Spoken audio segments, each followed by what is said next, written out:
bad for him. Is he for real? Yes, he's for real. He was on Fat Boy this morning. Oh, that's real, all right. Real bad. Oh, you're real bad. I think he's good. Not. Oh, you scared me.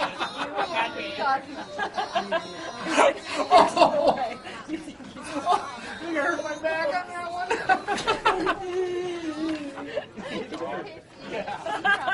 You probably like him secretly. See right there. He feels like you. Yeah. Here comes the pitchy part. Yeah.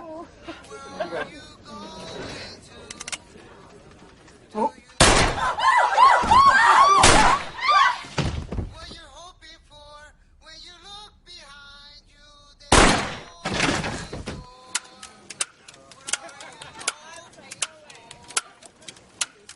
What about you, Frank? Did you see that freak on American Superstars last night? What? Last night. The freak on American Superstars. No. I mean, yes, I saw that guy accidentally. I don't watch American Superstars. You don't watch it, but you saw him. Yeah. Right, what are you, too good for the show? Yeah, I'm too good for a karaoke contest that makes stars out of people with no talent. You can't say that, dude. Some of those kids have real talent. No, they don't. They have good pitch. They're relatively clean. They're non-threatening to little girls and old ladies. They have the ability to stand in line with a stadium full of other desperate and confused people. But I assure you, they are talent-free. Yeah, well, I bet 32 million people would disagree with you, bro. Because that's how many people called in to vote last year on the finale. I wish I was a super genius inventor and could come up with a way to make a telephone into an explosive device that was triggered by the American Superstars voting number. A battery could explode and leave a mark on the face so I could know who to avoid talking to before they even talked. And I could look and say, no, you're not going to be saying anything that's going to add any value to my life. Yeah, but it's funny. I mean, you gotta admit that. Stephen Clark, that's funny shit, Frank. It's not nice to laugh at someone who's not all there. It's the same type of freak show distraction that comes along every time a mighty empire starts collapsing. American Superstars is the new Coliseum.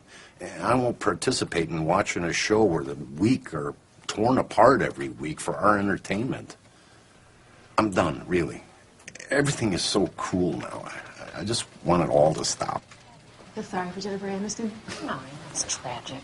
You know, and I don't care how many foreigners she adopts. I do not like Angelina Jolie either. I know.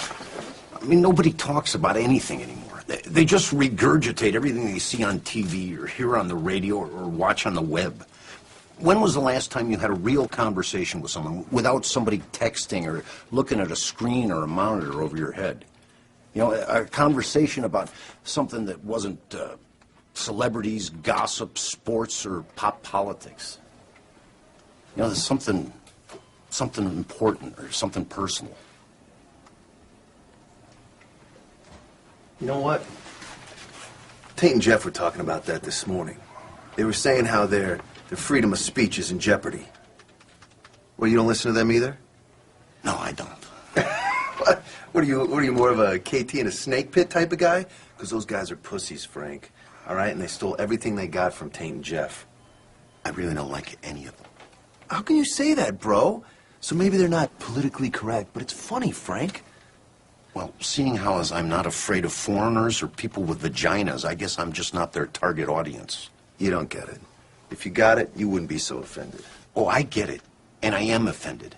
Not because I got a problem with bitter, predictable, whiny millionaire disc jockeys complaining about celebrities or how tough their life is, while I live in an apartment with paper-thin walls next to a couple of Neanderthals who, instead of a baby, decided to give birth to some kind of nocturnal civil defense air raid siren that goes off every fucking night like it's Pearl Harbor.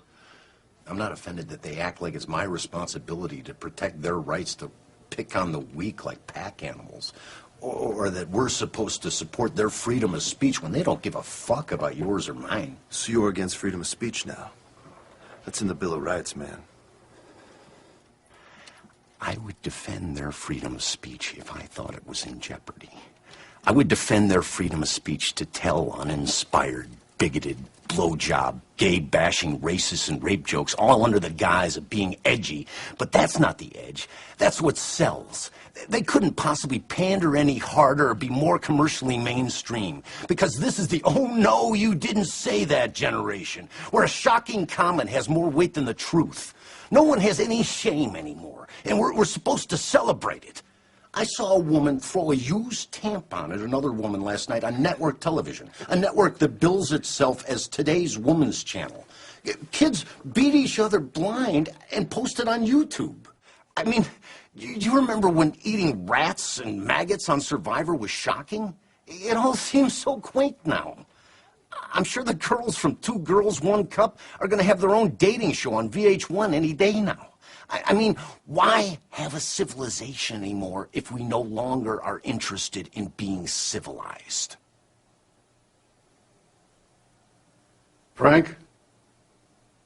Can I see you in my office? Yeah, sure.